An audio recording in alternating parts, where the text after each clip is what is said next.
I still get chills remembering that Tuesday morning in September when my phone rang with an Italian number I didn't recognize. The voice on the other end spoke with a crisp Milan accent, asking if this was Maya Chen, the designer behind the underground collection that had been circulating through fashion circles. My hands trembled as I confirmed it was me, and then came the words that changed everything. We would like to invite you to showcase your collection at Milan Fashion Week. Are you available next month? 6 months earlier, my Uncle Richard had looked me up and down at our family barbecue in suburban Phoenix and declared loud enough for everyone to hear.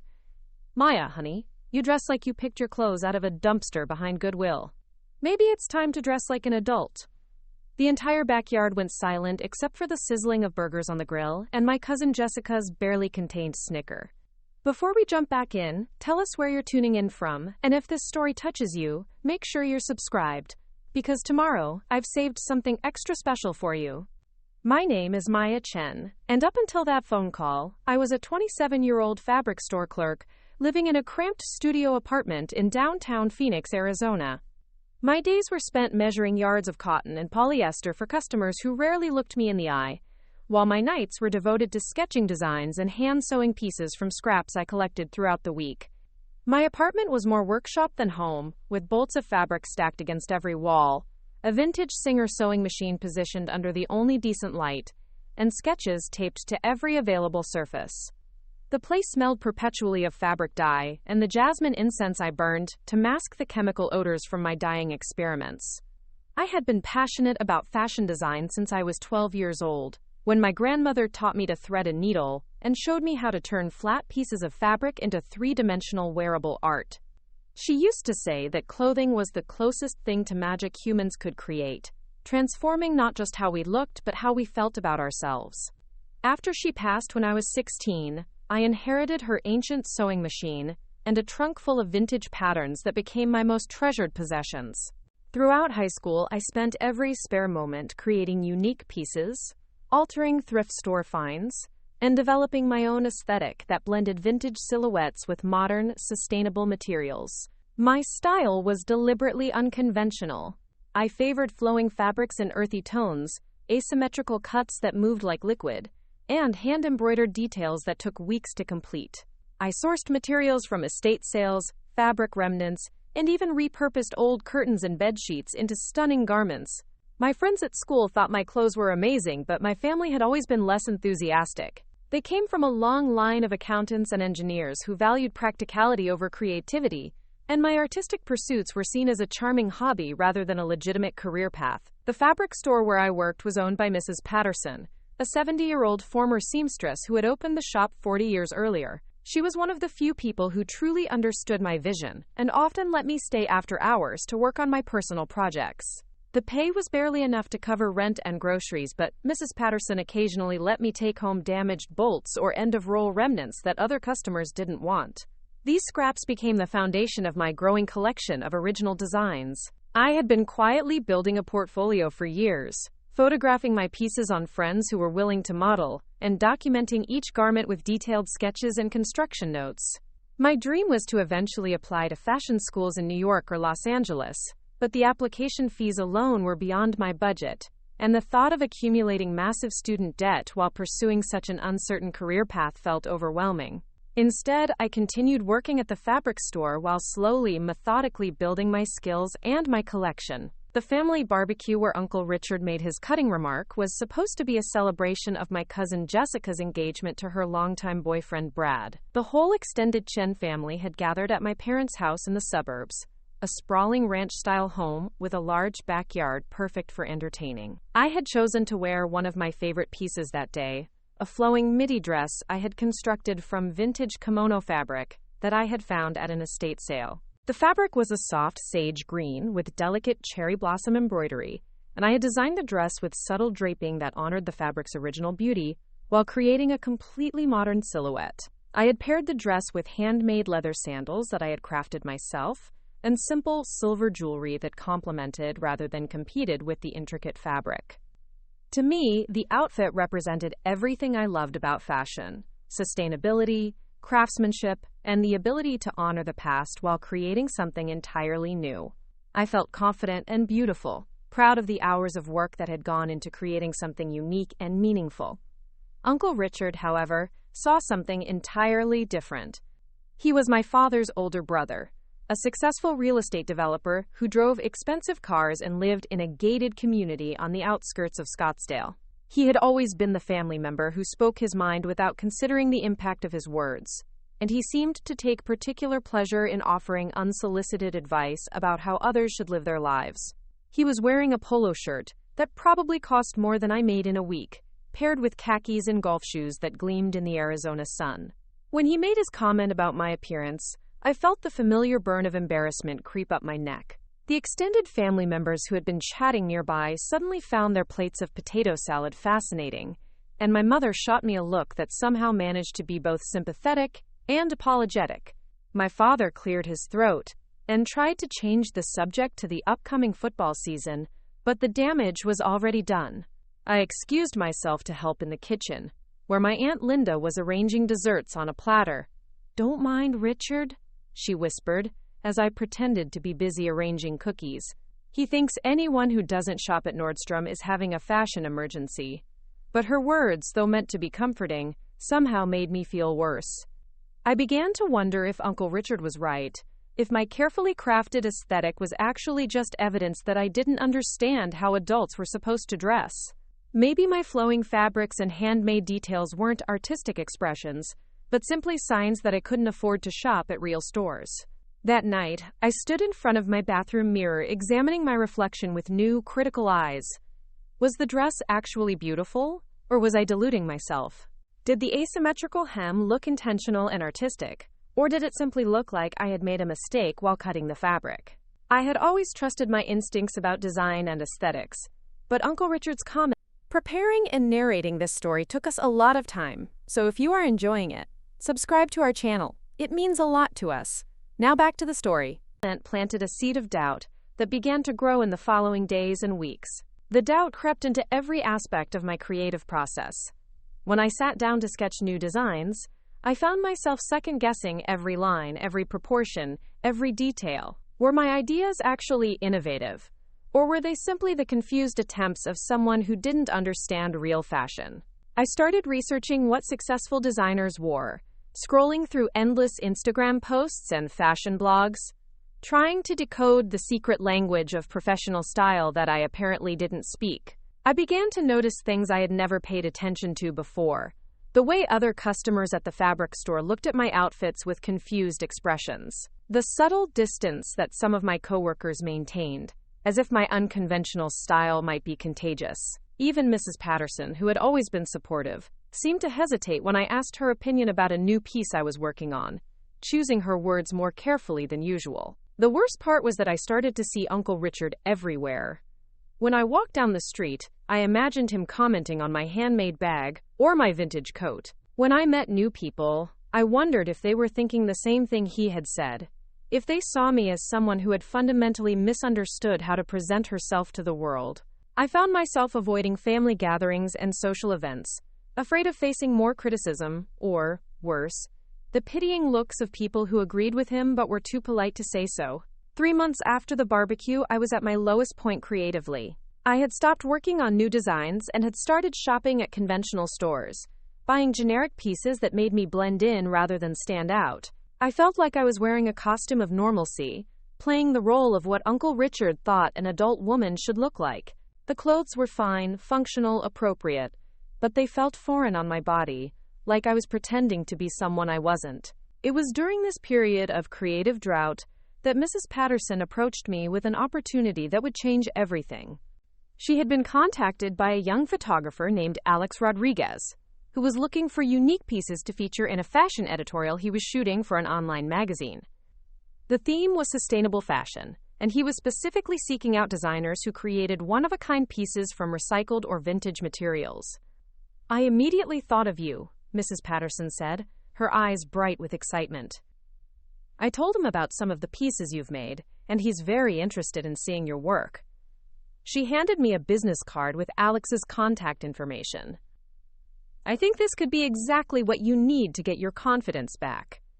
I stared at the card for a long moment, feeling a flutter of the old excitement I thought I had lost. Alex's Instagram portfolio showed beautifully lit photographs of models wearing cutting-edge designs in unexpected locations around Phoenix. His work had been featured in several online publications, and he had over 50,000 followers who engaged actively with his content. This was the kind of opportunity I had dreamed about but never thought would actually materialize. That evening, I called Alex, and we arranged to meet at a coffee shop in downtown Phoenix. He was younger than I had expected, probably in his mid-20s, with an easy smile and an obvious passion for sustainable fashion. He explained that he was putting together a series called Desert Couture, showcasing designers who were creating innovative fashion while living in Arizona, far from the traditional fashion capitals. "I've seen some of your pieces at Mrs. Patterson's shop," he said, leaning forward with genuine enthusiasm. "The construction quality is incredible, and your aesthetic is completely unique. I've been looking for someone who really understands how to work with vintage materials in a way that feels contemporary, rather than costumey." His words felt like a lifeline, pulling me back toward the creative identity I had been abandoning. We spent 2 hours discussing the project, and Alex's excitement was infectious. He understood the vision behind my work in a way that no one else ever had, asking thoughtful questions about my process, and nodding enthusiastically when I described the philosophical underpinnings of sustainable fashion. For the first time in months, I found myself speaking confidently about my designs, remembering why I had fallen in love with this work in the first place. Alex wanted to feature 5 of my pieces in the editorial, and he gave me complete creative control over which garments to include. I spent the next week going through my collection, selecting pieces that represented the evolution of my style and the breadth of my technical skills. I chose the kimono fabric dress that I had worn to the family barbecue, along with a jacket I had constructed from vintage men's suits, a flowing skirt made from repurposed curtain fabric, a structured top created from leather scraps, and a coat that incorporated elements from 3 different vintage pieces. The photo shoot took place on a Saturday morning in late November, when the Arizona desert was at its most beautiful. Alex had scouted locations throughout the Salt River area, finding spots where the natural landscape would complement rather than compete with the clothing. The model he had hired was a local artist named Sophia, who understood the vision immediately and moved through the desert terrain with a grace that made my garments look even more ethereal than I had imagined. Watching Sophia wear my creations while Alex captured them through his lens was transformative. For the first time, I saw my work through someone else's eyes and realized that what I had been creating was not the confused attempts of an amateur but genuine art. The way the fabrics moved in the desert wind, the way the colors complemented the natural landscape, the way each piece told its own story, while contributing to a larger narrative about sustainability and creativity, it all came together in a way that validated every hour I had spent hunched over my sewing machine. The editorial was published 3 weeks later, and the response was immediate and overwhelming.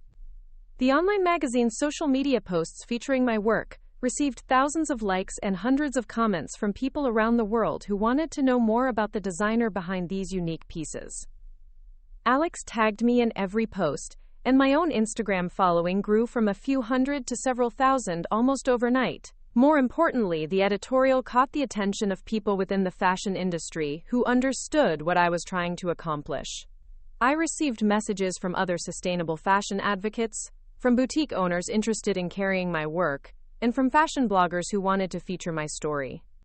For the first time, I felt like I was part of a community of people who shared my values and aesthetic vision. But the message that would change everything came on that Tuesday morning in September, exactly 6 months after Uncle Richard's comment at the family barbecue. The call from Milan was surreal, like something that happened to other people who had gone to prestigious fashion schools and worked as assistants to established designers. The woman on the phone, Isabella Marchetti, explained that she was a curator for an emerging designers showcase at Milan Fashion Week, and that my work had been recommended to her by several people in the sustainable fashion community. "Your aesthetic is exactly what we're looking for," she said in her precise, accented English. "We want to feature designers who are pushing boundaries, while also addressing environmental concerns. Your work with vintage materials and your construction techniques are exactly the kind of innovation we hope to highlight. She explained that I would be given a slot in a group show featuring 8 emerging designers from around the world, and that the event would be attended by buyers, journalists, and influencers from throughout the global fashion industry. The practical details were overwhelming. I would need to prepare a collection of 12 to 15 pieces, arrange for models, coordinate with hair and makeup artists, and somehow find the money for travel and accommodations in Milan. Isabella assured me that the showcase would provide some logistical support, but the majority of the preparation would be my responsibility. I had less than 6 weeks to pull together the most important presentation of my career. That evening, I called my parents to share the news. My mother cried with excitement, and my father, who had always been quietly supportive of my creative pursuits, said he was proud of me for pursuing my dreams despite the challenges. When I mentioned that I would need to find a way to finance the trip and the collection preparation, they immediately offered to help however they could, even if it meant dipping into their retirement savings. But it was my conversation with Mrs. Patterson the next day that provided the most practical support. When I told her about the Milan opportunity, she immediately closed the shop and sat me down for what she called a proper planning session. She had been in the fashion industry for decades, and she understood exactly what needed to happen in the next 6 weeks. First, she said, pulling out a legal pad and pen, we need to figure out your collection theme and make sure every piece supports that vision. Then we need to create a production timeline that accounts for the complexity of each garment. And finally, we need to network like our lives depend on it to find local resources for everything from models to transportation. Her methodical approach turned what had seemed like an impossible challenge into a series of manageable tasks. Over the next month, I worked 18-hour days, sometimes falling asleep at my sewing machine and waking up with fabric impressions on my cheek. I created pieces that pushed my technical skills to their limits, incorporating hand-dyeing techniques I had never attempted before, and construction methods that required me to essentially invent new approaches to garment assembly. The collection, which I titled Reclaimed Stories, told the narrative of how discarded materials could be transformed into objects of beauty and meaning. Mrs. Patterson became my unofficial manager, coordinating with local photographers to document the collection, helping me write press materials, and even reaching out to former colleagues in New York and Los Angeles to spread word about the Milan showcase. Alex photographed each piece as it was completed, creating a digital portfolio that we used to generate additional media coverage and social media buzz. 3 days before I was scheduled to leave for Milan, Uncle Richard called. I almost didn't answer when I saw his name on my phone, but curiosity got the better of me. His voice sounded different than usual, less commanding, and more uncertain. Maya, he said, I heard about Milan Fashion Week. That's really something. There was a long pause before he continued.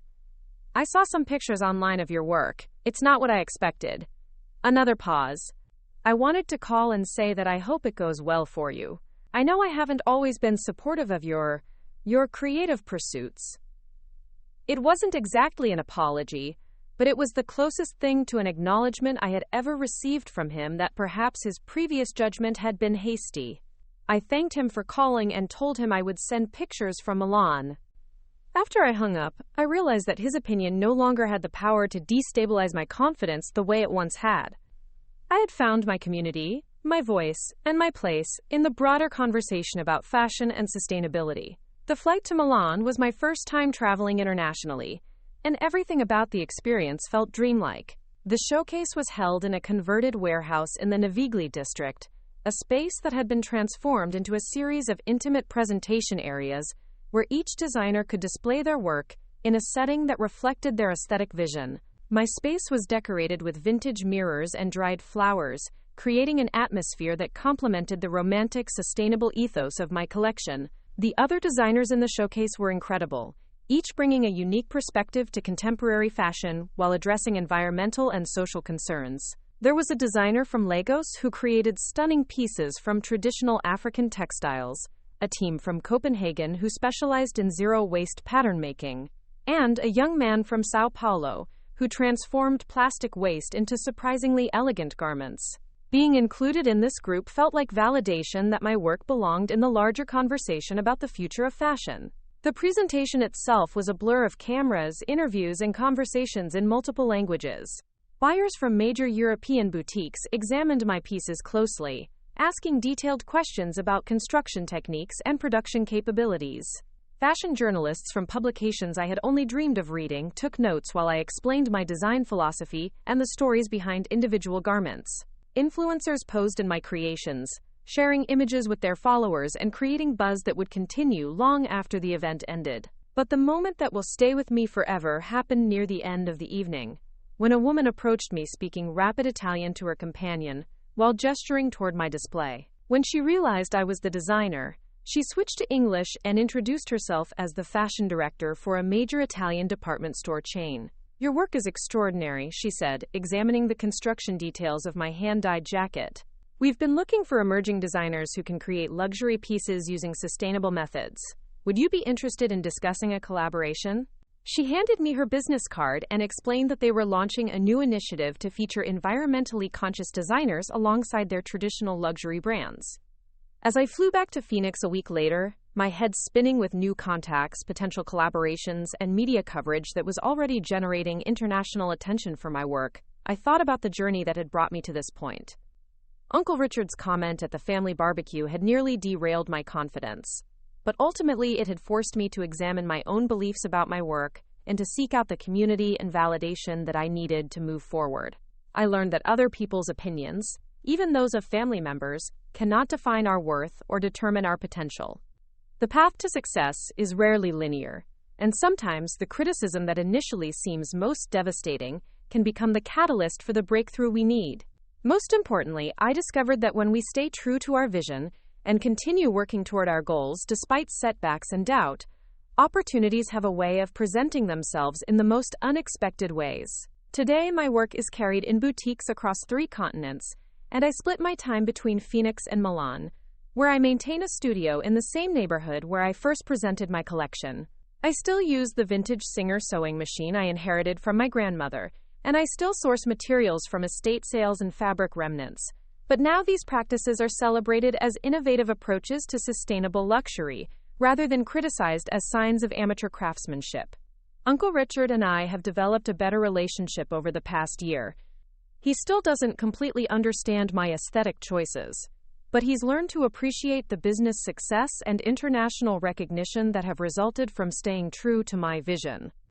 At last month's family gathering, he actually complimented a jacket I was wearing, asking if it was one of my own designs, and nodding approvingly when I confirmed that it was. The most important lesson I learned through this experience is that success isn't about proving others wrong or seeking revenge for past criticism. It's about staying committed to your authentic vision and building the skills and relationships that will allow you to share that vision with the world. Sometimes the people who doubt us are simply operating from limited perspectives, and the best response is not anger, but the quiet confidence that comes from knowing our own worth. For anyone who has ever been told that their dreams are impractical, their style is inappropriate, or their vision is unrealistic, I want you to know that those judgments say more about the people making them than they do about you. Keep creating, keep improving, keep building toward the future you envision for yourself. The world needs what you have to offer, even if the people closest to you don't yet understand its value.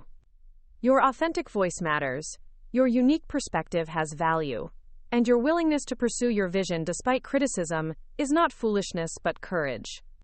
Trust the process, embrace the journey, and remember that the most meaningful success often comes from staying true to yourself rather than conforming to others' expectations of who you should be. Maya's creative journey began long before that devastating family barbecue, rooted in a childhood filled with threads, patterns, and the gentle guidance of her grandmother, Maya Chen.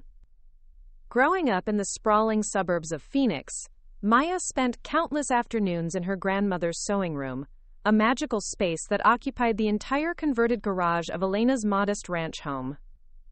The room was a treasure trove of creative possibilities, with mason jars filled with buttons of every conceivable color and size, bolts of fabric arranged by hue along custom-built shelves, and 3 different sewing machines, each with its own personality and purpose.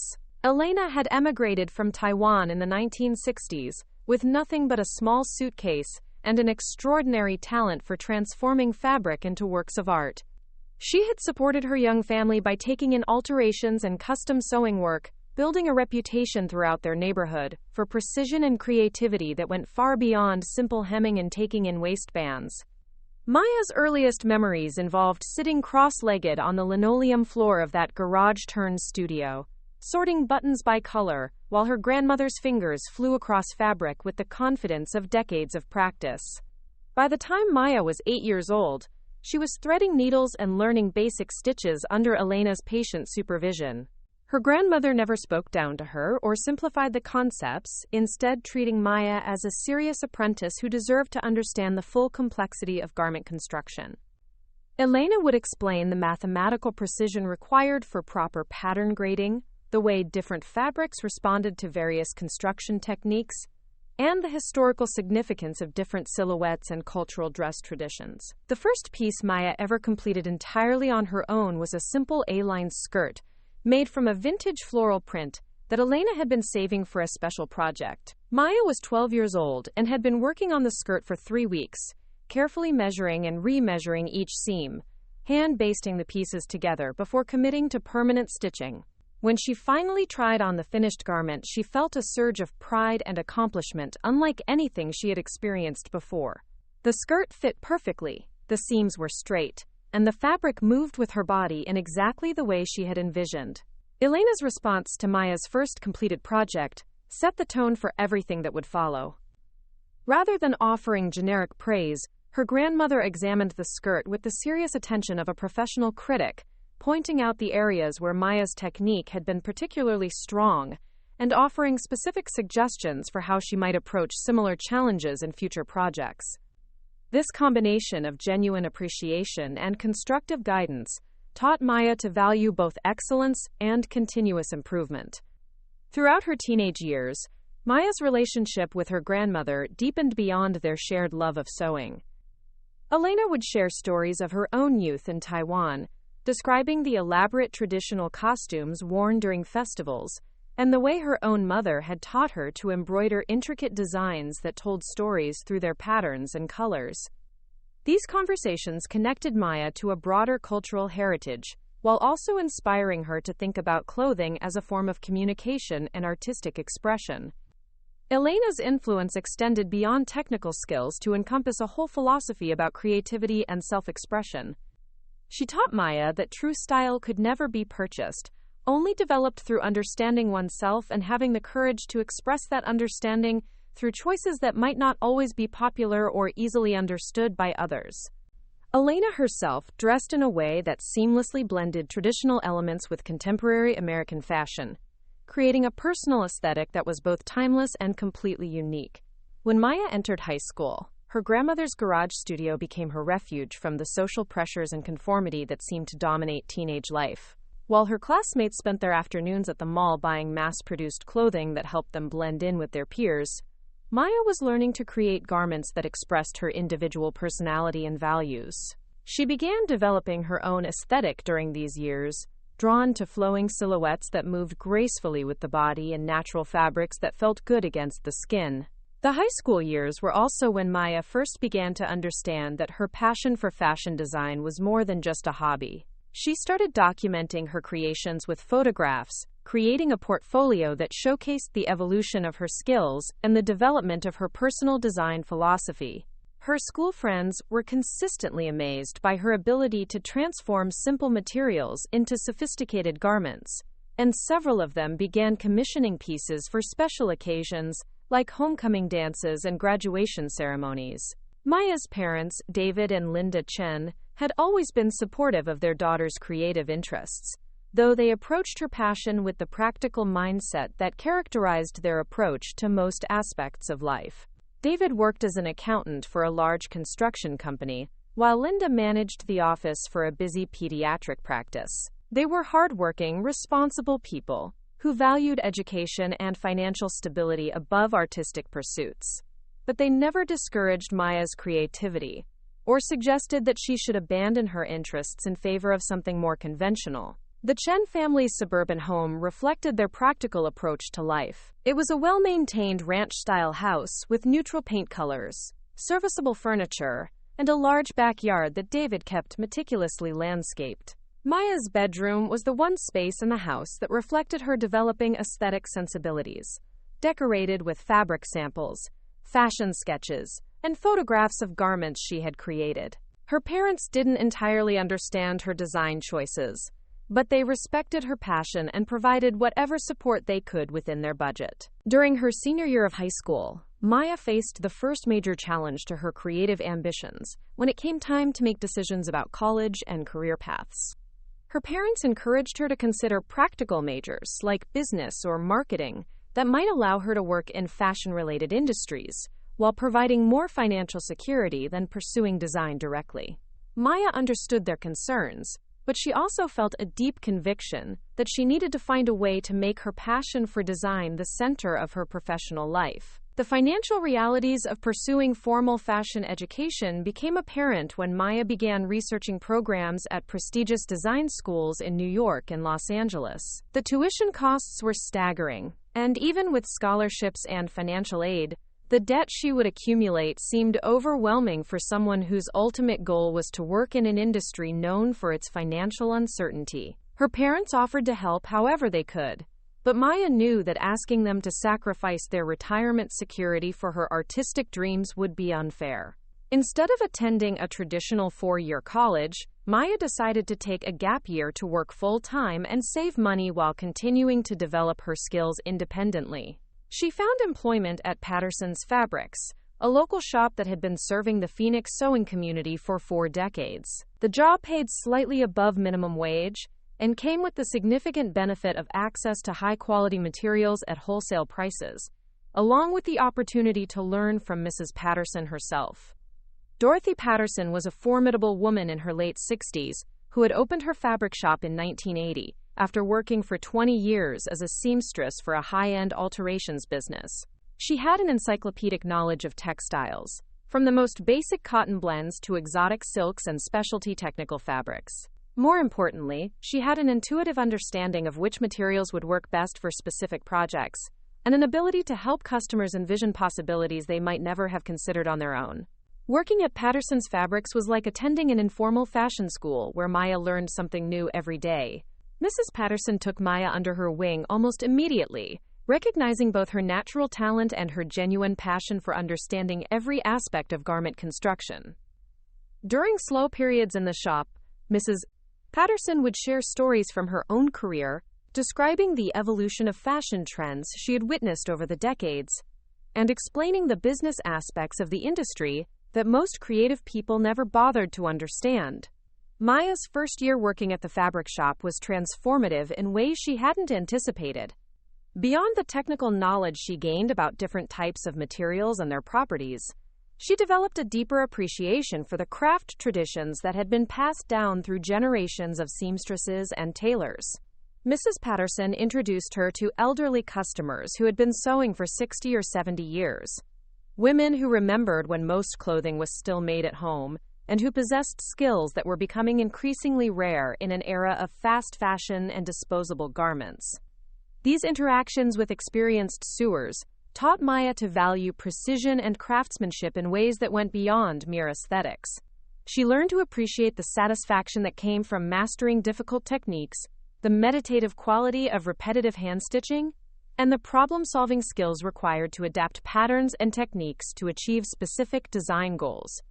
This foundation in traditional craft methods would later inform her approach to sustainable fashion and her commitment to creating garments that were built to last rather than designed for obsolescence. During her second year at Patterson's Fabrics, Maya began taking on increasingly complex projects for customers who specifically requested her assistance. Word had spread through the local sewing community about the young woman at Patterson's who could help solve difficult construction problems and who had an eye for combining colors and textures in unexpected ways. Maya found herself consulting on everything from wedding dress alterations to historical costume reproductions, each project teaching her something new about fabric behavior and construction techniques. It was also during this period that Maya began developing the sustainable fashion philosophy that would later define her professional work. She became increasingly uncomfortable with the environmental impact of fast fashion and the throwaway culture that treated clothing as disposable commodities rather than carefully crafted objects worthy of care and longevity. Her access to high-quality vintage fabrics through estate sales and her understanding of traditional construction methods allowed her to experiment with creating contemporary garments using reclaimed materials. Maya's personal style during these years reflected her growing commitment to sustainable practices and her appreciation for craftsmanship. She rarely bought new clothing, instead creating her own pieces from vintage fabrics or significantly altering thrift store finds to reflect her aesthetic preferences. Her wardrobe became a walking advertisement for her design philosophy, featuring flowing silhouettes in natural fibers, hand-embroidered details that took weeks to complete, and unexpected color combinations that somehow always worked together harmoniously. The apartment Maya rented during her third year working at Patterson's Fabrics became as much studio as living space. The one-bedroom unit in a converted warehouse building downtown was filled with fabric storage solutions, multiple cutting tables, and 3 different sewing machines that she had acquired through various estate sales and online marketplaces. The space smelled perpetually of natural dyes and the lavender sachets she used to keep moths away from her wool fabrics. Maya's daily routine during this period was both exhausting and exhilarating. She would work 8-hour shifts at Patterson's Fabrics, then return home to spend another 4 or 5 hours working on her own design projects. Weekends were devoted to sourcing materials at estate sales and flea markets, photographing finished pieces for her growing portfolio, and experimenting with new construction techniques that pushed the boundaries of her skills. The isolation of this period was both a blessing and a challenge. Maya was able to develop her aesthetic vision without external influences or pressures to conform to current fashion trends. But she also lacked the feedback and community support that might have helped her grow more quickly as a designer. She began to wonder if she was developing skills that were relevant to contemporary fashion, or if she was simply becoming very good at creating beautiful objects that had no commercial viability. Maya's family remained supportive during this period, though their understanding of her goals was limited by their lack of experience with creative careers. Her parents would admire her finished pieces and express pride in her obvious skill, but they also continued to ask questions about her long-term plans and whether she intended to pursue more traditional educational or career paths. These conversations were never contentious, but they did contribute to Maya's growing sense that she was pursuing something that others found difficult to understand or value. The extended Chen family's attitude toward Maya's work was more mixed. Some relatives, particularly the older generation, appreciated the connection to traditional craft methods and the obvious skill required to create her pieces. Others, especially those who had achieved conventional professional success, seemed to view her work as an extended hobby phase that she would eventually outgrow in favor of a more practical career. Uncle Richard's attitude toward Maya's creative pursuits had been consistently dismissive from the beginning, though he had generally kept his opinions to himself during family gatherings. He was a successful real estate developer who had built his business through aggressive networking and a keen understanding of market trends. His own aesthetic preferences ran toward expensive, brand-name items that signaled status and financial success, rather than individual creativity or craftsmanship. The fundamental disconnect between Maya's values and Uncle Richard's worldview had been apparent for years, manifesting in small comments and reactions that revealed his belief that her time and energy would be better spent pursuing conventional markers of success. He had never been directly critical, but his lack of interest in her work and his tendency to change the subject when others discussed her latest projects made his position clear. The build-up to the family barbecue where Uncle Richard would make his devastating comment had been gradual, with Maya becoming increasingly aware of the skeptical attitudes some family members held toward her chosen path. She had begun to feel defensive about her lifestyle choices and second-guess decisions that had previously felt natural and authentic. This growing self-consciousness made her more vulnerable to criticism than she might have been if she had felt more secure in her chosen direction. Maya's choice of outfit for the family barbecue was deliberate and meaningful, representing everything she valued about fashion and self-expression. The kimono fabric dress had been created from material she had discovered at an estate sale, a piece of vintage silk that had been carefully preserved for decades before finding its way into her hands. The fabric's history fascinated Maya, who often wondered about the original garment it had been part of, and the person who had first worn it. The construction of the dress had required her to develop new techniques for working with the delicate silk, while preserving the integrity of the original embroidery.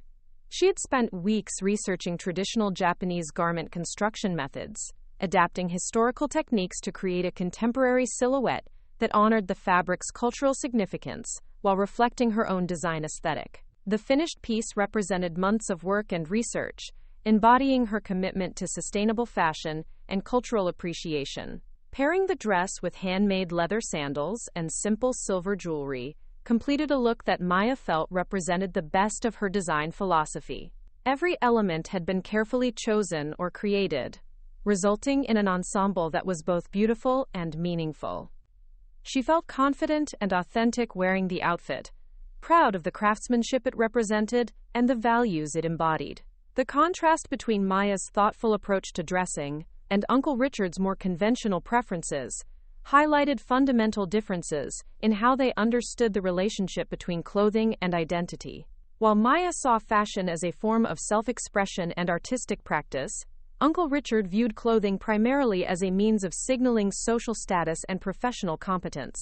These different perspectives were bound to clash eventually, and the family barbecue provided the perfect opportunity for that conflict to emerge. The weeks following the family barbecue brought a cascade of small incidents that chipped away at Maya's confidence in ways she hadn't anticipated. The first occurred just 3 days after Uncle Richard's comment, when she was helping a customer at Patterson's Fabrics select materials for a wedding dress.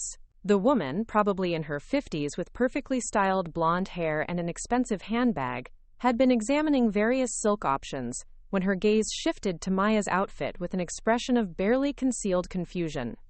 Maya was wearing one of her favorite pieces that day, a flowing tunic she had constructed from hand-dyed linen in a soft sage green, paired with wide-leg trousers in complementary earth tones. The ensemble was comfortable and practical for her work environment while still reflecting her aesthetic sensibilities. The customer's eyes lingered on the asymmetrical hemline of the tunic, the hand-embroidered details at the neckline, and the unusual button closures Maya had crafted from vintage wood. "That's an interesting look, dear," the customer said with a smile that didn't quite reach her eyes. "Very bohemian. Are you one of those artistic types?" The question was asked in a tone that suggested being an artistic type was something between a character flaw and a medical condition. Maya felt heat rise in her cheeks as she struggled to formulate a response that wouldn't sound defensive.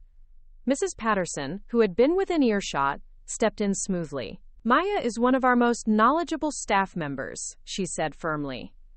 "She has an exceptional understanding of fabric construction and historical techniques.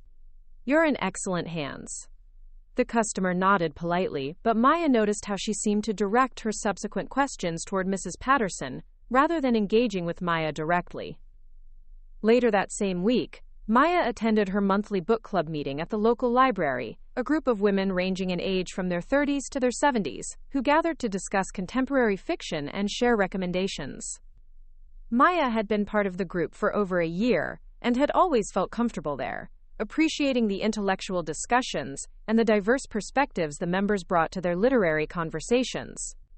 The meeting was being held in the library's community room, a space with fluorescent lighting and institutional carpet that made everyone look slightly washed out. Maya had chosen to wear a vintage-inspired dress she had created from reclaimed fabric, a piece with a 1940s silhouette that she had updated with modern construction techniques. The dress was navy blue with small white polka dots, paired with a cardigan she had knitted herself, and low-heeled shoes she had found at a thrift store and restored. During the discussion of that month's book selection, a novel about a woman rebuilding her life after divorce, one of the newer members made a comment about how important it was for women to present themselves professionally in order to be taken seriously in the workplace. "First impressions matter so much," she said, glancing meaningfully around the room. "People judge your competence based on how you look, whether we like it or not." Another member, a woman named Janet who worked in human resources, nodded in agreement. "It's unfortunate, but true. I've seen qualified candidates passed over for jobs because their personal style didn't match the company culture." Maya felt increasingly uncomfortable as the conversation continued, aware that several of the women were glancing in her direction with expressions she couldn't quite interpret. The discussion took a more pointed turn when Janet mentioned that she had recently had to have a conversation with a young employee about appropriate workplace attire. She was very creative, very talented, Janet explained, but her clothes were just too unconventional for our corporate environment.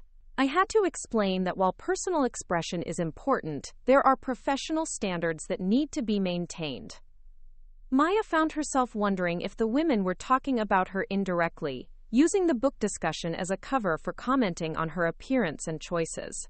The paranoia felt ridiculous even as she experienced it, but Uncle Richard's comment had made her hyper-aware of how others might be interpreting her aesthetic choices. She began to question whether her carefully crafted personal style was actually being perceived as unprofessional or inappropriate.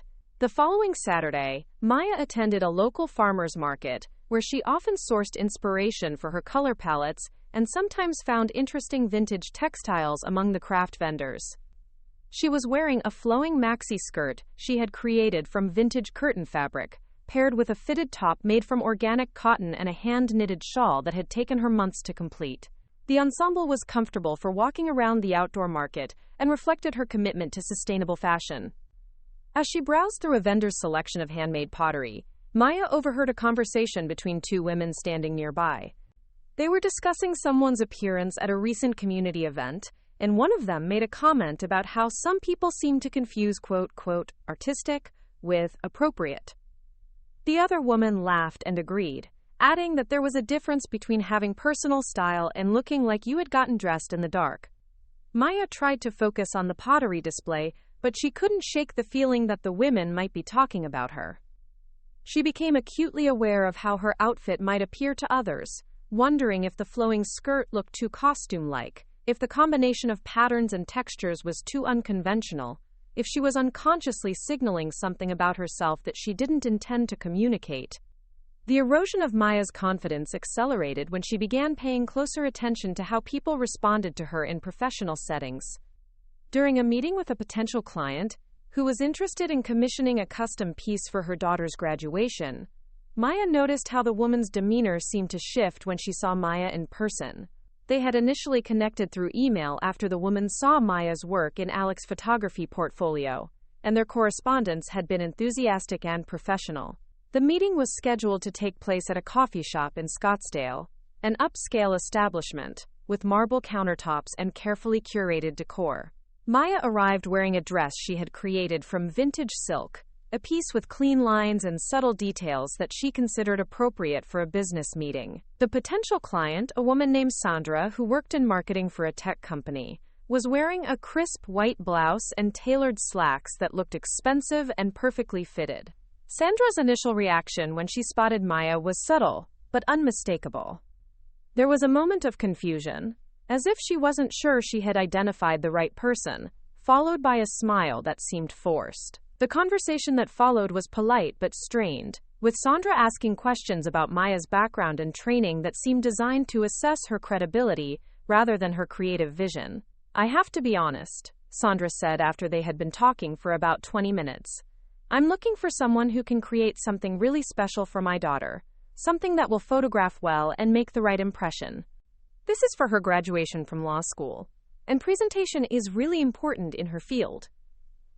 The implication was clear. Sandra wasn't confident that Maya understood the importance of making the right impression. Maya felt a familiar knot forming in her stomach as she tried to explain her design philosophy and showcase examples of her work. Sandra seemed more interested in discussing Maya's experience with formal wear and her understanding of conservative styling than in exploring the creative possibilities they had originally discussed via email. The meeting ended with Sandra saying she would be in touch, but Maya sensed that she had already made her decision. The pattern repeated itself in various forms over the following weeks. Maya noticed that people seemed to react to her differently than they had before, or perhaps she was simply becoming more aware of reactions that had always been there. Customers at Patterson's Fabrics would sometimes seem surprised when she demonstrated expertise about fabric construction or historical techniques, as if her appearance had led them to expect less knowledge or competence. Even her interactions with longtime customers began to feel different. Mrs. Rodriguez, an elderly woman who had been coming to the shop for years and had always appreciated Maya's help with her quilting projects, made a comment about how Maya's style was, quote, very unique, in a tone that suggested uniqueness wasn't necessarily a positive quality. "You young people certainly have your own ideas about fashion," she said with a smile that felt patronizing. Maya's relationship with her coworkers also began to shift in subtle ways. Sarah, a part-time employee who was studying business at Arizona State University, started making comments about professional image and the importance of dressing for the job you want rather than the job you have. "Not that there's anything wrong with your style," Sarah would add quickly. "It's just different from what most people expect in a retail environment." The constant second-guessing of her choices began to affect Maya's creative process in ways she hadn't anticipated. When she sat down to work on new designs, she found herself wondering how each piece would be perceived by others, rather than focusing on her own artistic vision. She began sketching more conservative silhouettes and choosing safer color combinations, trying to anticipate criticism before it could be voiced. This self-censoring felt foreign and uncomfortable, but Maya couldn't seem to stop herself from doing it. The confidence she had built over years of developing her aesthetic vision began to crumble, as she questioned whether that vision was fundamentally flawed or inappropriate. She started researching contemporary fashion trends more obsessively, trying to understand the rules she apparently didn't know she was breaking. The turning point came during a particularly difficult day at Patterson's Fabrics, when Maya was helping a young woman select materials for a job interview outfit. The customer, probably in her mid-20s, was nervous about making the right impression, and kept asking Maya for advice about what would be considered appropriate for a conservative office environment. Maya found herself giving suggestions that felt hollow and generic, recommending neutral colors and conventional silhouettes that had nothing to do with the customer's personality or the creative possibilities the fabrics offered.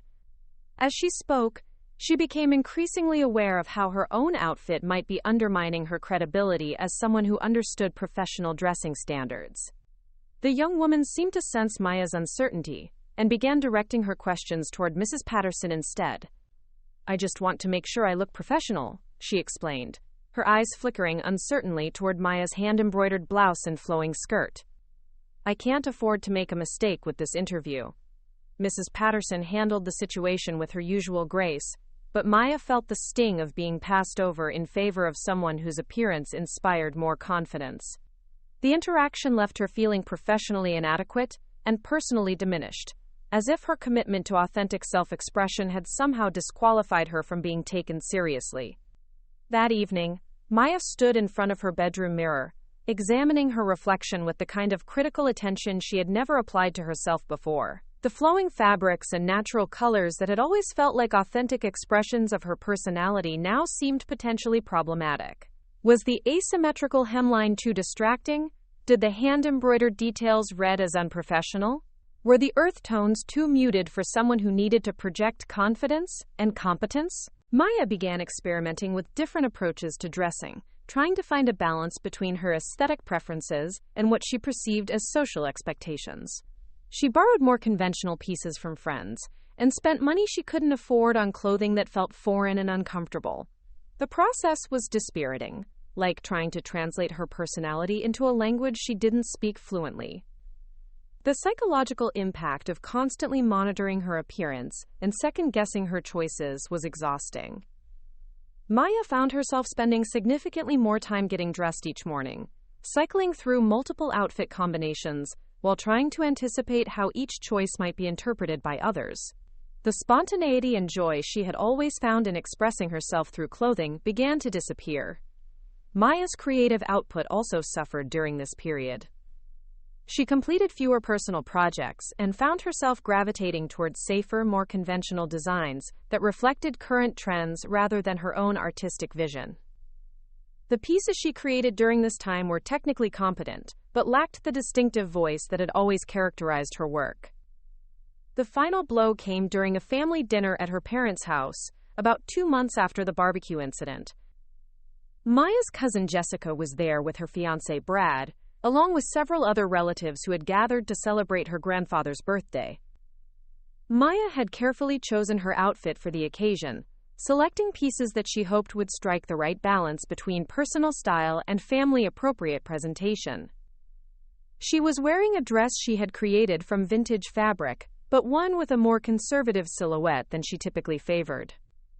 The colors were muted, the fit was closer to her body than she preferred, and she had skipped the hand-embroidered details that usually distinguished her work. The overall effect was polished and appropriate, but it didn't feel like her. Despite her efforts to dress more conventionally, Maya noticed that several family members seemed to be studying her appearance with the same critical attention she had become accustomed to receiving. Her Aunt Linda made a comment about how put together Maya looked, but the phrasing suggested surprise rather than genuine compliment.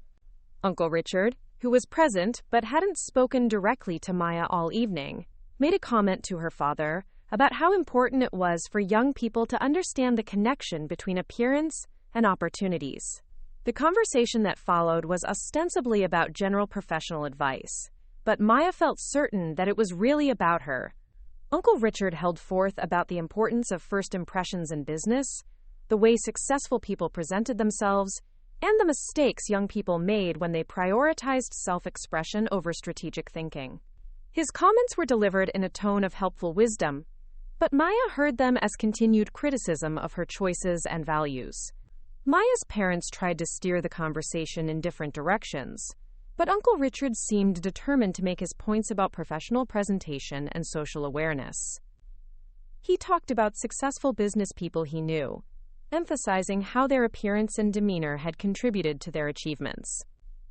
The implication was clear. Maya's approach to self-presentation was holding her back from reaching her potential. The evening ended with Maya feeling more isolated and misunderstood than she had since the original barbecue incident. Even her attempts to dress more conventionally hadn't been enough to satisfy the critics in her family, and she began to wonder if the problem wasn't just her clothing choices, but something more fundamental about her personality and values.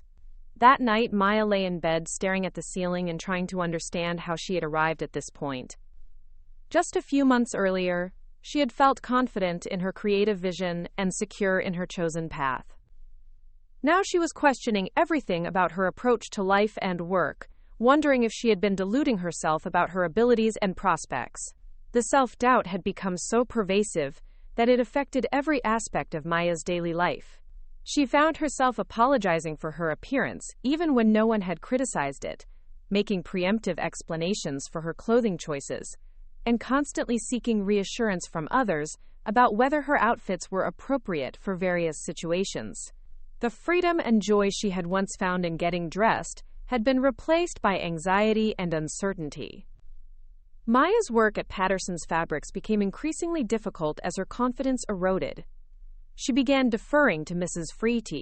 Patterson on decisions she would have made independently before, and she found herself agreeing with customer opinions, even when they contradicted her own expertise. The authority and knowledge she had built over years of study and practice seemed to evaporate in the face of her growing self-doubt. The final straw came during a consultation with a bride-to-be who was looking for help with alterations to her wedding dress. The woman was probably in her late 20s, with an expensive engagement ring and the kind of polished appearance that suggested significant disposable income. She had purchased her dress from a high-end boutique but needed several modifications to achieve the perfect fit. Maya began the consultation by examining the dress and discussing the alterations that would be needed. The garment was beautifully constructed, with intricate beadwork and delicate lace details that would require careful handling. Maya had extensive experience with bridal wear and felt confident in her ability to complete the modifications successfully. However, as the consultation progressed, Maya noticed that the bride seemed increasingly uncertain about entrusting her dress to someone whose own appearance didn't match her expectations for a professional seamstress. The woman kept asking questions about Maya's experience and training, and she seemed particularly concerned about the timeline for completing the work. "This dress is really important to me," the bride said, fingering the fabric nervously. "I need to be absolutely sure it's going to be perfect. Maybe I should take it to someone who specializes in bridal wear." The comment was delivered politely, but Maya understood the subtext. The bride didn't believe that Maya's unconventional appearance was compatible with the level of expertise required for such an important project. Mrs. Patterson, who had been listening to the conversation from across the shop, approached and began discussing Maya's qualifications and experience. She emphasized Maya's technical skills and showed examples of her previous work, but Maya could see that the damage had already been done. The bride was polite but non-committal, and Maya knew she would take her business elsewhere. After the bride left, Maya felt a crushing sense of professional failure. Her appearance had become a liability that prevented potential clients from recognizing her expertise and trusting her with their important projects. The realization that her commitment to authentic self-expression might actually be harming her career prospects was devastating. That evening, Maya made a decision that would have been unthinkable just a few months earlier. She went to the mall and purchased several outfits that reflected conventional professional standards, rather than her personal aesthetic preferences. The clothes were well-made and appropriate, but they felt like costumes for a role she didn't want to play. Maya's transformation was gradual but thorough. She began styling her hair in more conventional ways, choosing makeup that created a more polished appearance, and selecting accessories that signaled professionalism rather than creativity. The process felt like erasing parts of herself, but she convinced herself that it was necessary for her professional development. The response to Maya's new appearance was immediate and positive, at least on the surface. Customers at Patterson's Fabrics seemed to take her more seriously, and she found that people were more likely to follow her recommendations and trust her expertise. The validation felt good, but it was tinged with sadness about what she had had to sacrifice to achieve it. Maya's family noticed the change and responded with approval that felt both gratifying and painful. Her parents commented on how professional she looked, and even Uncle Richard made a positive remark about her improved presentation during a chance encounter at a restaurant. The fact that she had to fundamentally alter her appearance to earn his approval felt like a hollow victory. The most difficult aspect of Maya's transformation was the impact it had on her creative work. The clothing she created during this period reflected her internal confusion and lack of confidence, resulting in pieces that were technically competent, but lacked the distinctive voice that had always characterized her design work. She was creating clothes that could have been made by anyone, losing the unique perspective that had made her work special.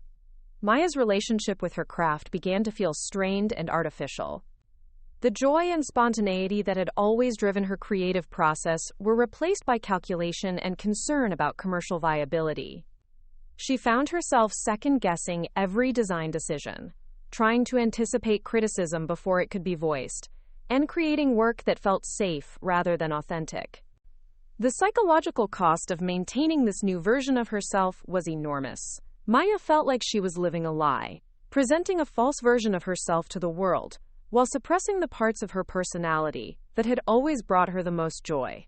The constant performance was exhausting, and she began to lose touch with what she actually wanted versus what she thought others expected from her. As the months passed, Maya's confidence in her original vision continued to erode. She began to wonder if Uncle Richard and the others who had criticized her appearance had been right all along. Perhaps her commitment to authentic self-expression had been naive and impractical. Maybe the path to success required exactly the kind of compromises she had always been reluctant to make. The woman who had once felt proud of her unique aesthetic vision was slowly disappearing, replaced by someone who prioritized acceptance and approval over authenticity and creativity. Maya didn't recognize herself in the mirror anymore, and the reflection that looked back at her seemed like a stranger wearing her face. The discovery that would change everything came on a rainy Wednesday evening in March, exactly 8 months after Uncle Richard's devastating comment at the family barbecue. Maya had been working late at Patterson's Fabrics, helping Mrs. Patterson organize inventory for the upcoming spring season, when she found herself alone in the shop's back room, surrounded by boxes of fabric samples and pattern books that hadn't been touched in years. Mrs. Patterson had mentioned that she was planning to digitize the shop's entire historical archive, a collection of pattern books, fabric swatches, and construction guides that dated back to the 1940s. The project was overwhelming in its scope, and Maya had volunteered to help during her off hours, partly out of genuine interest in fashion history, and partly because she needed the extra income that Mrs. Patterson had offered to pay for the archival work.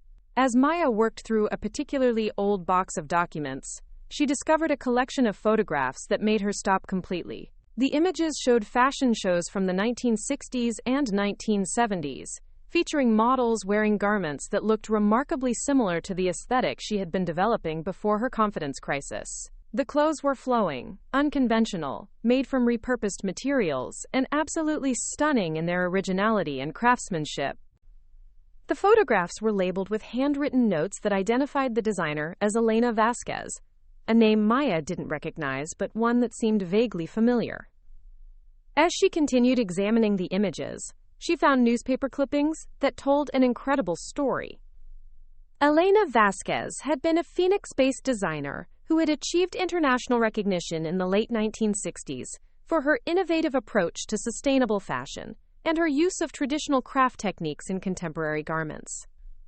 According to the articles, Elena had started her career working at a small fabric shop in downtown Phoenix, creating custom pieces for local customers while developing her unique aesthetic vision. Her breakthrough had come when a photographer discovered her work and featured it in a fashion editorial that caught the attention of buyers from major department stores. Within 2 years, Elena was showing her collections at fashion weeks in New York and Paris, and her designs were being worn by celebrities and featured in major fashion magazines. Maya's hands trembled as she read about Elena's design philosophy, which seemed to mirror her own beliefs about sustainability, craftsmanship, and the importance of individual expression in fashion.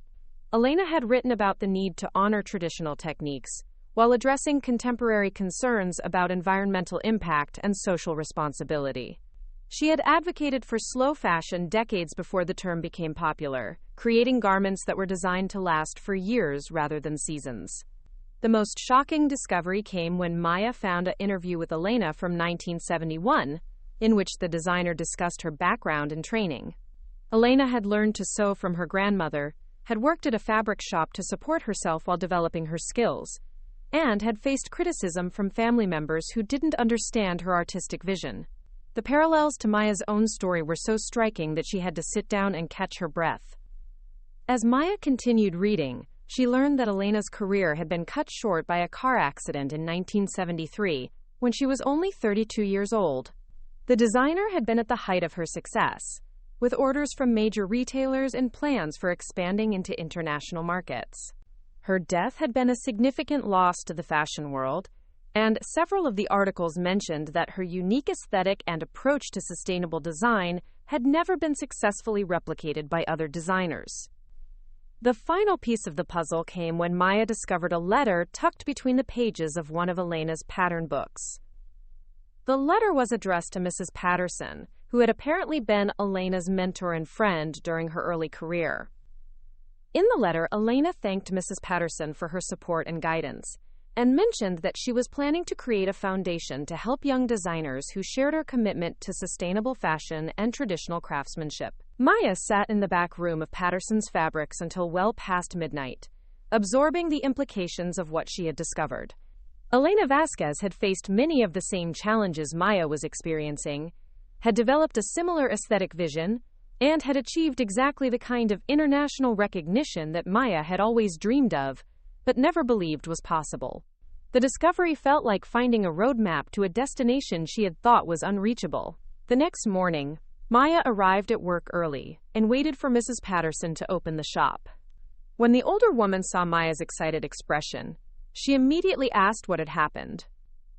Maya spread the photographs and articles across the counter and began explaining her discovery, watching as Mrs. Patterson's face grew increasingly emotional.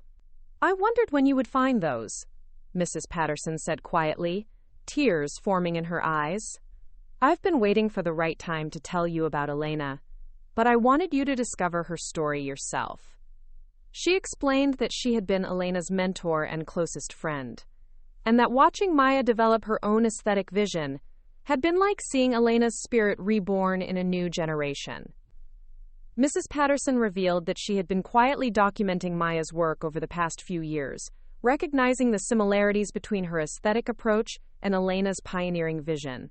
She had been hoping to find a way to help Maya achieve the recognition she deserved, but hadn't wanted to interfere with her natural development as a designer. "Elena would have loved your work," Mrs. Patterson said, examining one of Maya's recent pieces. You have the same understanding of fabric, the same respect for craftsmanship, and the same vision for what fashion could be if more people embraced sustainability and authenticity. She paused, looking directly at Maya. I think it's time you understood just how significant your work really is.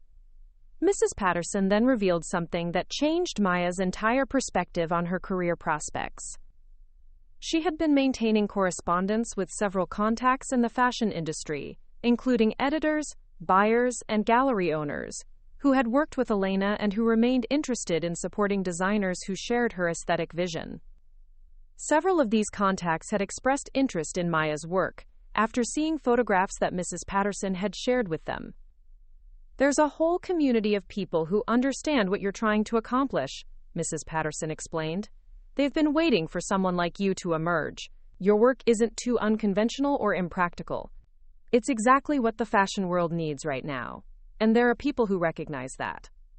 Maya felt a surge of validation and hope that she hadn't experienced in months. The isolation and self-doubt that had been consuming her began to lift, as she realized that her original instincts about her work had been correct. The criticism she had received from Uncle Richard and others hadn't been an indication that her aesthetic vision was flawed, but rather a reflection of their limited understanding of what contemporary fashion could be. Over the following weeks, Mrs. Patterson introduced Maya to several of her contacts in the fashion industry. The first was Maya Chen, a fashion editor who had worked with Elena in the early 1970s and who now contributed to several sustainable fashion publications. Margaret was immediately interested in Maya's work and offered to feature her in an upcoming article about emerging designers who were carrying on Elena's legacy. The second contact was James Rodriguez, a gallery owner in Santa Fe who specialized in textile art and contemporary fashion. James had been looking for a designer whose work could bridge the gap between fine art and wearable fashion, and Maya's pieces fit perfectly into his vision. He offered to include several of her garments in an upcoming exhibition that would showcase the work of designers who were addressing environmental concerns through their art. The third and most significant contact was Sofia Mendez, a fashion consultant who worked with emerging designers to help them navigate the business aspects of building a career in fashion. Sofia had been Elena's business partner and had continued working in the industry after Elena's death, always hoping to find another designer whose vision aligned with Elena's principles. Sofia's assessment of Maya's work was both encouraging and practical. She recognized the commercial potential of Maya's aesthetic approach, but she also understood the challenges of building a sustainable fashion business in a market dominated by fast fashion and mass production. She offered to work with Maya to develop a business plan that would allow her to achieve financial success while maintaining her commitment to sustainability and craftsmanship. The collaboration with Sofia began immediately, with Maya learning about the business aspects of fashion that she had never fully understood. Sofia taught her about production costs, pricing strategies, marketing approaches, and the importance of building relationships with buyers and media contacts. Maya realized that her previous struggles hadn't been due to lack of talent or vision, but rather to her inexperience with the business side of the industry.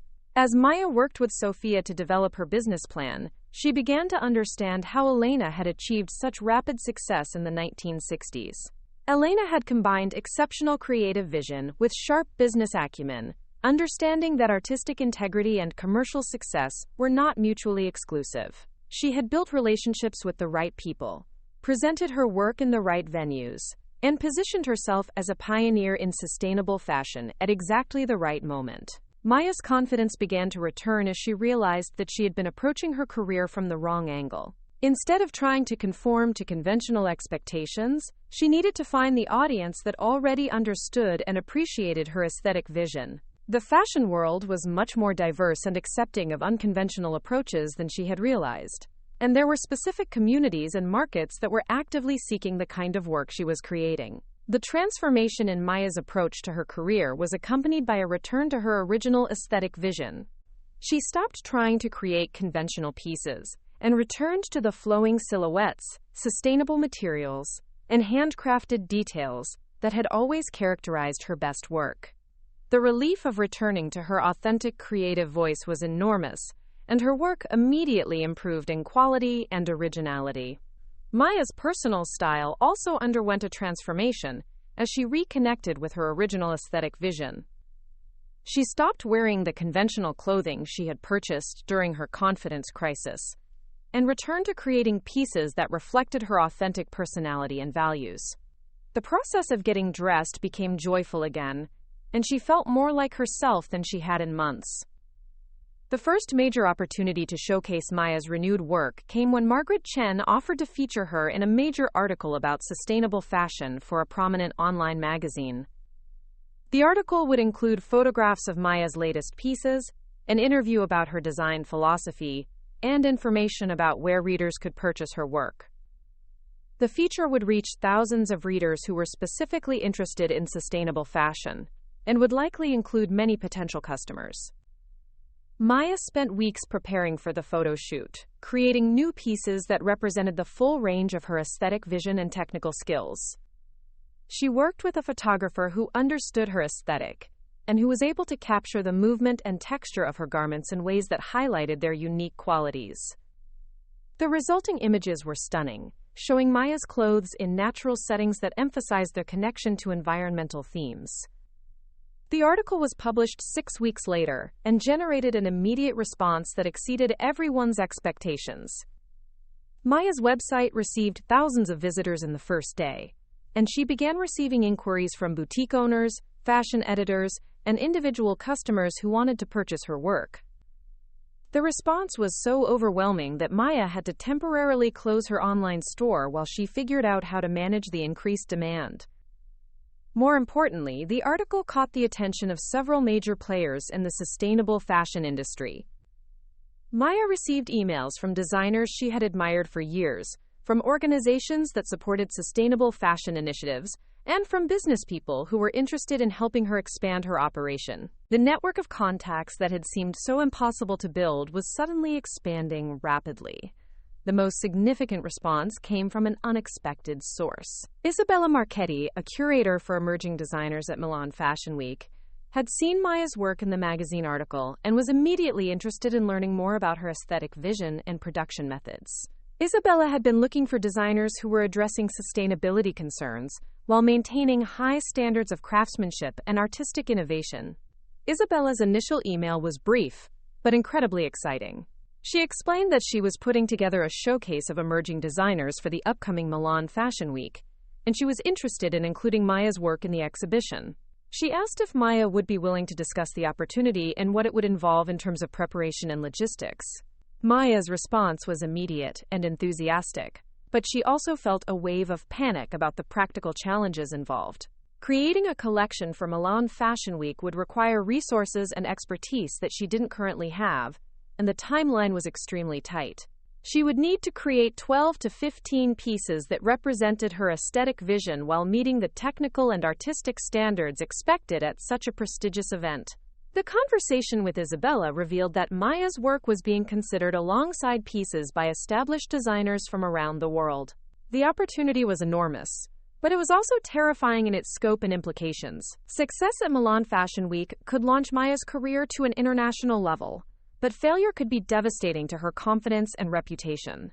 Sophia's guidance proved invaluable during this period, as Maya navigated the complex logistics of preparing for Milan Fashion Week. Sophia helped her develop a production timeline, identify the resources she would need, and create a budget that would allow her to complete the collection without compromising her financial stability. She also connected Maya with other professionals who could help with specific aspects of the preparation. The work required to prepare for Milan Fashion Week was intense and all-consuming. Maya took a leave of absence from Patterson's Fabrics, with Mrs. Patterson's full support and encouragement, to focus entirely on creating her collection. She worked 18-hour days, sometimes falling asleep at her sewing machine and waking up with fabric impressions on her face. The collection that emerged from this period of intense creativity was the strongest work Maya had ever produced. Each piece pushed her technical skills to new limits, while maintaining the flowing, sustainable aesthetic that had always characterized her vision. The garments told a coherent story about the relationship between human creativity and environmental responsibility, using reclaimed materials and traditional techniques to create thoroughly contemporary designs. Maya's personal style during this period reflected her renewed confidence and commitment to authenticity. She stopped worrying about how others might perceive her appearance and focused instead on expressing her genuine personality and values through her clothing choices. The transformation was visible to everyone who knew her, and people began commenting on how much more confident and authentic she seemed. The final weeks before Milan Fashion Week were a blur of logistics, last-minute adjustments, and growing excitement. Maya had to coordinate with models, hair and makeup artists, and the technical crew who would help present her collection. She also had to prepare for the media interviews and buyer meetings that would be part of the Milan Fashion Week experience. Maya's family's response to her Milan Fashion Week opportunity was mixed but generally supportive. Her parents were proud and excited, offering to help with travel expenses and emotional support. Her extended family was more cautious, with some relatives expressing concern about the risks involved in such a high-profile opportunity. Uncle Richard's response was notably absent, as he seemed unsure how to process the fact that Maya's unconventional approach was leading to international recognition. The flight to Milan marked a turning point in Maya's understanding of her own potential and place in the fashion world. As she sat on the plane, surrounded by sketches and fabric samples, she reflected on the journey that had brought her to this moment. The criticism and self-doubt that had nearly derailed her career had ultimately led her to discover Elena Vasquez's legacy, and to understand that her work was part of a larger movement toward sustainability and authenticity in fashion. The Milan Fashion Week showcase exceeded Maya's expectations in every way. The venue was stunning, the other designers were inspiring, and the audience was genuinely interested in the innovative approaches being presented. Maya's collection was received with enthusiasm and respect, generating interest from buyers, media, and industry professionals who understood the significance of what she was accomplishing. The media coverage of Maya's Milan Fashion Week presentation was extensive and overwhelmingly positive. Fashion magazines featured her work in editorials about sustainable fashion, and several major publications included her in lists of emerging designers to watch. The exposure generated orders from boutiques around the world and established Maya as a significant voice in the sustainable fashion movement. More importantly, the Milan Fashion Week experience validated Maya's belief that authenticity and commercial success were not mutually exclusive. By staying true to her aesthetic vision and refusing to compromise her values, she had found an audience that appreciated exactly what she was offering. The fashion world was ready for her message, and she was ready to share it with confidence and pride. The response to Maya's Milan Fashion Week presentation continued to build in the weeks and months that followed. She received offers to collaborate with major brands, invitations to speak at fashion industry events, and opportunities to expand her work into new markets and applications. The career that had seemed impossible just a year earlier was suddenly full of exciting possibilities. Maya's relationship with her family also evolved as they began to understand the significance of her achievements. Uncle Richard, who had been so critical of her appearance and career choices, eventually acknowledged that her success had proven him wrong about the viability of her approach. His apology was awkward and incomplete, but it represented a recognition that Maya's path had been valid all along. The most important transformation was in Maya's relationship with herself and her work. She had learned to trust her instincts, to value her unique perspective, and to understand that criticism often reflects the limitations of the critic, rather than the quality of the work being criticized. She had found her community, her voice, and her place in the larger conversation about the future of fashion. Today, Maya's work is carried in boutiques and galleries around the world, and she divides her time between Phoenix and Milan, where she maintains a studio and showroom. She has become a spokesperson for sustainable fashion and a mentor to young designers who are developing their own approaches to environmentally responsible design. Her story has become an inspiration to creative people who are struggling to balance authenticity with commercial success. The lessons Maya learned through her journey extend far beyond the fashion industry.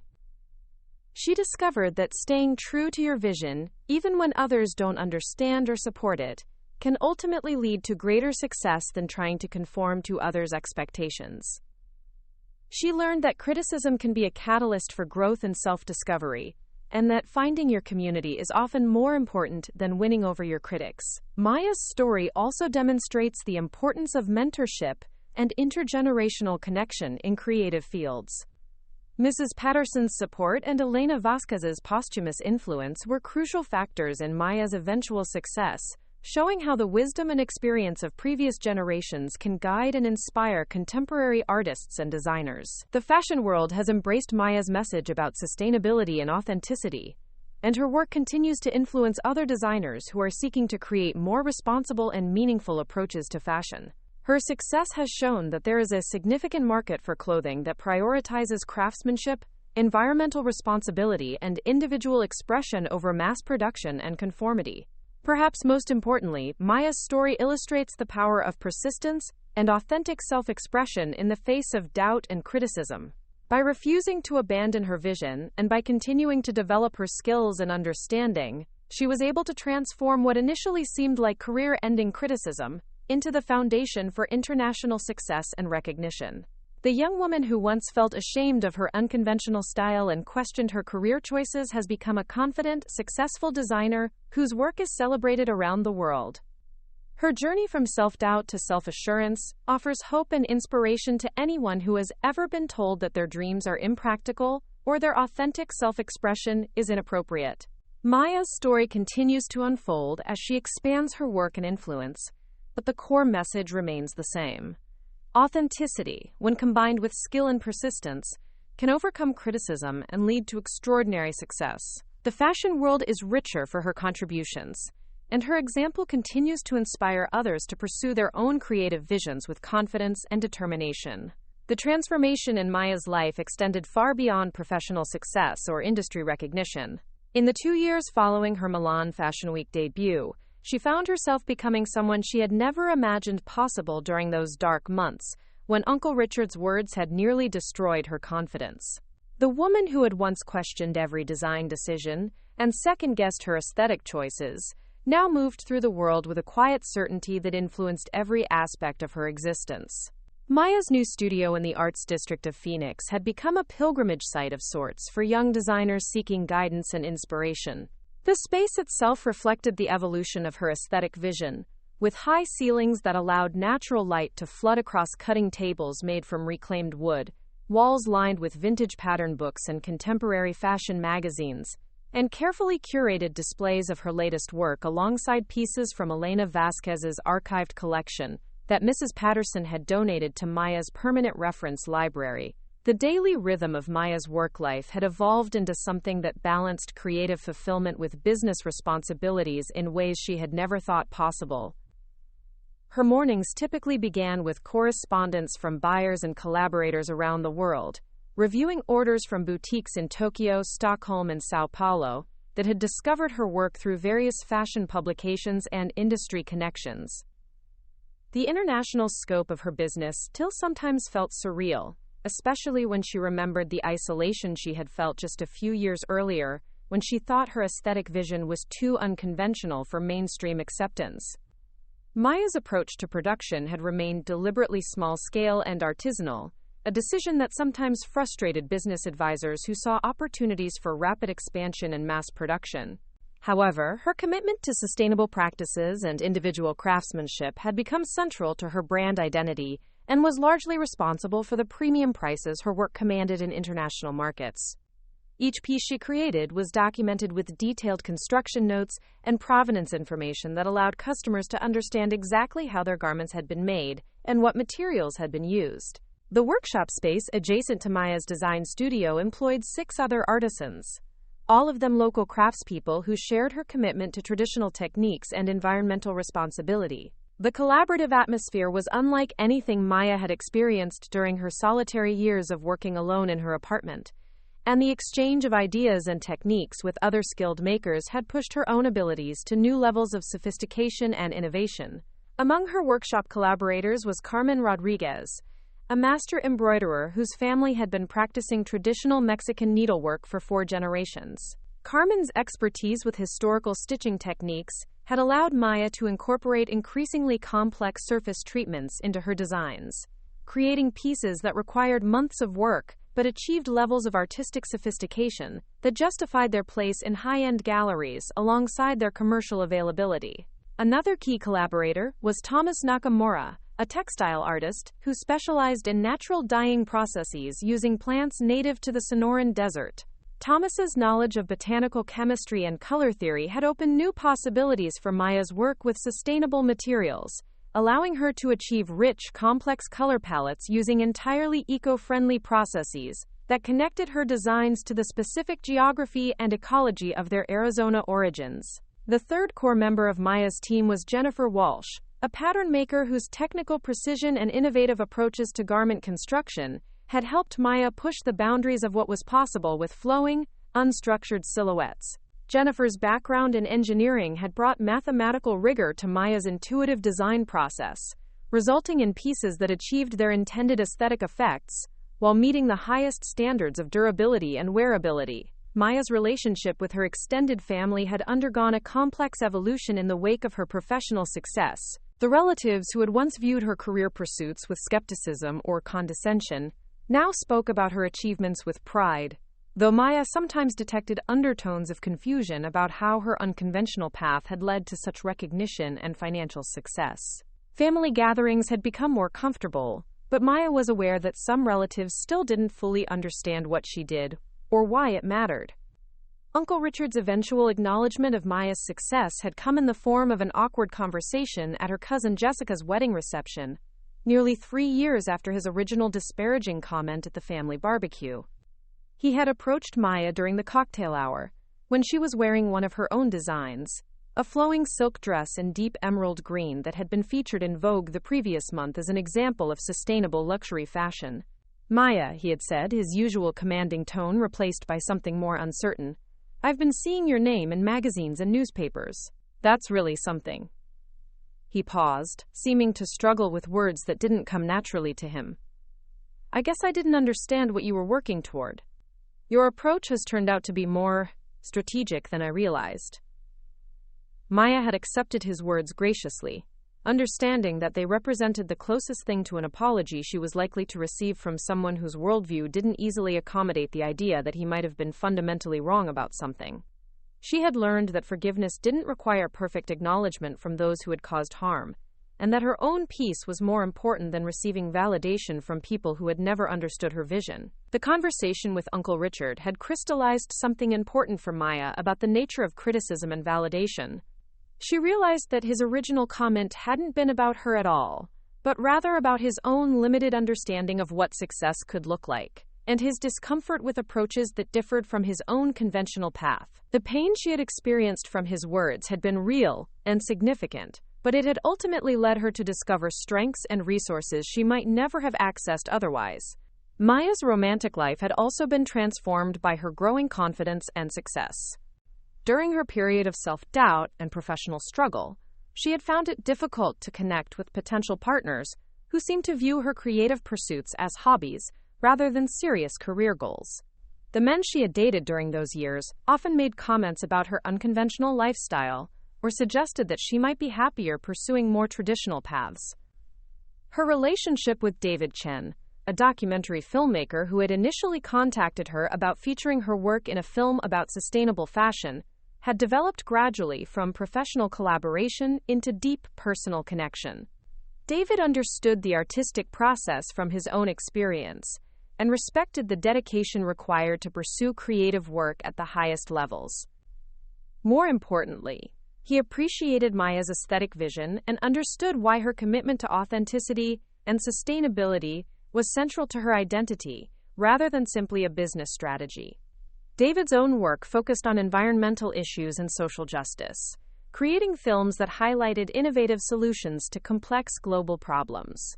His perspective had helped Maya understand her own work in broader contexts, connecting her individual artistic practice to larger movements towards sustainability and ethical production that were emerging across multiple industries and cultural sectors. The couple's shared commitment to meaningful work had created a partnership that supported both of their creative endeavors while maintaining their individual artistic identities.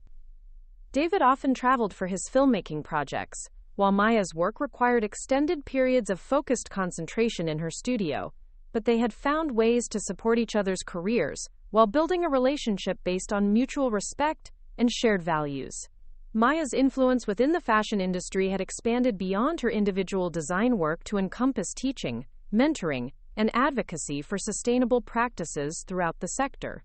She had been invited to speak at fashion schools and industry conferences around the world, sharing her story and expertise with audiences that ranged from design students to established professionals seeking to incorporate more sustainable approaches into their own work. Her lectures often focused on the connection between personal authenticity and professional success, encouraging young designers to trust their instincts and develop their unique voices rather than trying to anticipate market trends or conform to established conventions. Maya emphasized that the fashion industry was much more diverse and accepting of unconventional approaches than many people realized, and that finding the right audience was often more important than trying to appeal to everyone.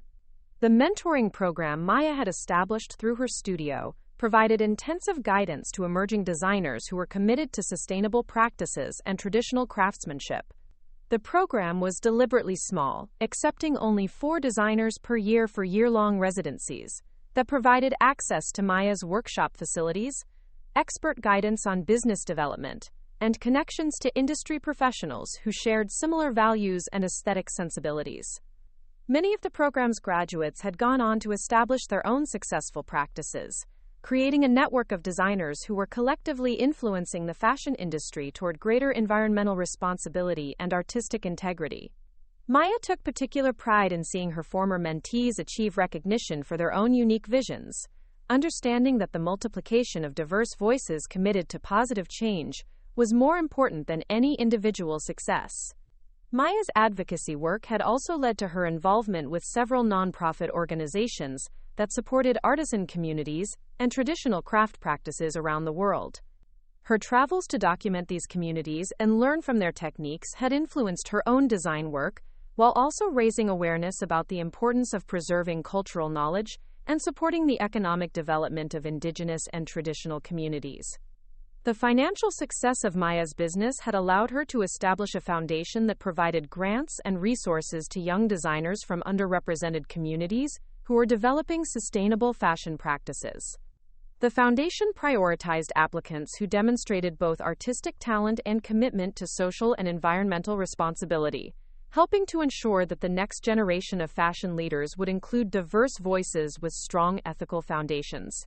Maya's personal style had evolved into something that reflected her professional success while maintaining the authentic voice that had always characterized her approach to self-expression.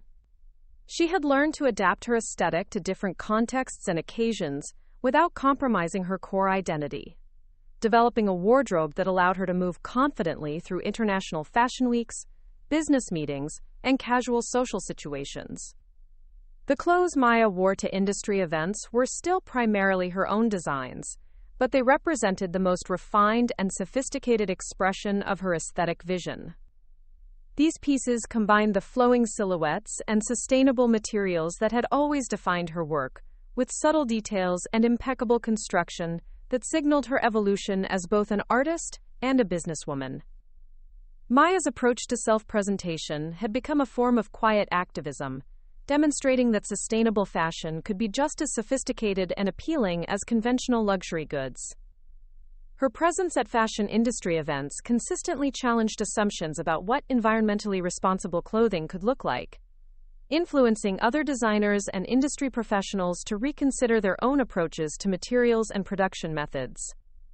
The media attention surrounding Maya's work had introduced her story to audiences far beyond the fashion industry, inspiring people in various fields who were struggling to balance authenticity with professional success. Her interviews and public appearances often focused on the broader themes of her journey rather than specific fashion industry details, making her message relevant to anyone who had ever been criticized for pursuing an unconventional path. Maya's story had been featured in business magazines as an example of how staying true to personal values could lead to commercial success, in environmental publications as a model for sustainable entrepreneurship, and in women's magazines as an inspiration for overcoming self-doubt and criticism. The universal themes in her experience had resonated with diverse audiences who saw their own struggles reflected in her journey from criticism to confidence. The transformation in Maya's relationship with her hometown of Phoenix had been particularly meaningful to her. The city that had once felt too small and conventional for her artistic ambitions had become a source of pride and inspiration, with local media celebrating her success and civic organizations inviting her to participate in cultural events and economic development initiatives. Maya's decision to maintain her primary residence and studio in Phoenix, rather than relocating to traditional fashion capitals like New York or Los Angeles, had been deliberate and strategic. She understood that her connection to the desert landscape and Southwestern culture was central to her aesthetic identity, and that maintaining those roots while engaging with international markets gave her work a distinctive perspective that set it apart from other sustainable fashion brands. The local fashion and arts communities in Phoenix had grown significantly during Maya's rise to prominence, partly as a result of the attention her success had brought to the city's creative scene. Young designers and artists were increasingly choosing to remain in Phoenix rather than relocating to coastal cities, recognizing that digital communication and strategic travel could allow them to maintain local roots while building national and international careers. Maya's workshop and studio had become a focal point for this emerging creative community, hosting events and collaborations that brought together artists working in various media around shared commitments to sustainability and cultural authenticity. The cross-pollination of ideas and techniques between fashion designers, fine artists, musicians, and writers had enriched the work of everyone involved while building a supportive community that hadn't existed when Maya was beginning her career. Looking back on her journey from that devastating family barbecue to her current position as an internationally recognized designer and advocate, Maya understood that Uncle Richard's criticism had been both the worst and best thing that could have happened to her at that stage of her development. The pain and self-doubt his words had caused had nearly derailed her career, but they had also forced her to examine her assumptions and discover resources she might never have accessed otherwise. The months of questioning her aesthetic choices and trying to conform to conventional expectations had taught Maya important lessons about the difference between authentic self-expression and stubborn adherence to approaches that weren't working. She had learned to distinguish between criticism that reflected the limitations of the critic and feedback that identified genuine areas for growth and improvement. Maya's current success felt both inevitable and miraculous, the result of years of dedicated work and strategic decisions, but also dependent on fortunate connections and opportunities that might never have materialized. She understood that her story was not a simple narrative of individual triumph over adversity, but rather an example of how personal authenticity could be supported and amplified by community connections and historical precedents.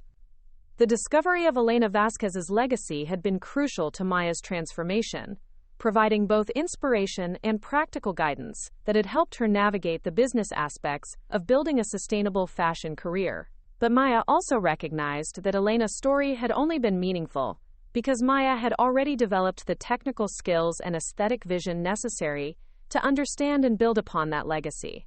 Maya's advice to young designers and other creative professionals always emphasized the importance of developing both artistic skills and business acumen, understanding that authentic self-expression required not just creative vision, but also the practical knowledge necessary to share that vision with appropriate audiences. She encouraged emerging artists to seek out mentors and historical examples that could provide guidance and inspiration while maintaining their own unique perspectives and voices. The fashion industry that Maya now navigated as an established professional was different from the one she had imagined as a young designer working alone in her apartment. The increased focus on sustainability and ethical production had created new opportunities for designers who prioritized these values, while digital communication and global supply chains had made it possible for designers to build international businesses from unconventional locations. Maya understood that her success had been facilitated by broader cultural shifts toward environmental consciousness and authentic self-expression that made audiences more receptive to her message than they might have been in previous decades. She felt grateful for the timing of her career development, but she also recognized that these cultural changes had been driven by the work of previous generations of designers, activists, and advocates who had laid the groundwork for her achievements. The responsibility Maya felt to support and mentor the next generation of sustainable fashion designers was rooted in her understanding of how much her own success had depended on the guidance and support of others. Mrs. Patterson's mentorship, Elena Vasquez's posthumous influence, and the encouragement of industry professionals who had recognized the value of her work had all been essential to her development as both an artist and a businesswoman. Maya's current projects included plans for a book about sustainable fashion practices that would make her knowledge and techniques accessible to designers and consumers around the world. The book would combine practical guidance about materials and construction methods with philosophical reflections on the relationship between clothing and identity, drawing on Maya's own experience as well as her research into historical and contemporary approaches to ethical fashion. She was also developing a documentary film in collaboration with David that would explore the global network of artisan communities and traditional craft practices that were being threatened by mass production and cultural homogenization. The film would highlight innovative designers and craftspeople who were finding ways to preserve traditional knowledge while adapting to contemporary market conditions and aesthetic preferences. Maya's vision for the future of fashion was both optimistic and realistic, acknowledging the significant challenges facing an industry built on overconsumption and environmental destruction, while highlighting the growing number of designers, manufacturers, and consumers who were working toward more sustainable and equitable approaches. She believed that her own success demonstrated the commercial viability of ethical fashion practices, providing a model that could be adapted and scaled by other designers and businesses. The personal satisfaction Maya derived from her work had evolved beyond the simple pleasure of creating beautiful objects to encompass a deeper sense of purpose and social contribution. She understood that her designs were not just aesthetic expressions but also statements about values and priorities that could influence how people thought about consumption, identity, and environmental responsibility. Maya's story continued to unfold as she navigated new challenges and opportunities, but the core lessons she had learned about authenticity, perseverance, and the importance of finding supportive communities remained central to her approach to both life and work. The young woman who had once felt ashamed of her unconventional style and uncertain about her career prospects had become a confident leader whose influence extended far beyond the fashion industry. The transformation had not been easy or linear, requiring courage, hard work, and the willingness to learn from both criticism and support. But Maya's journey demonstrated that staying true to personal values while remaining open to growth and change could lead to success that exceeded even the most ambitious dreams, while also contributing to positive changes in industries and communities that extended far beyond individual achievement. Up next, you've got two more standout stories right on your screen. If this one hit the mark, you won't want to pass these up. Just click and check them out.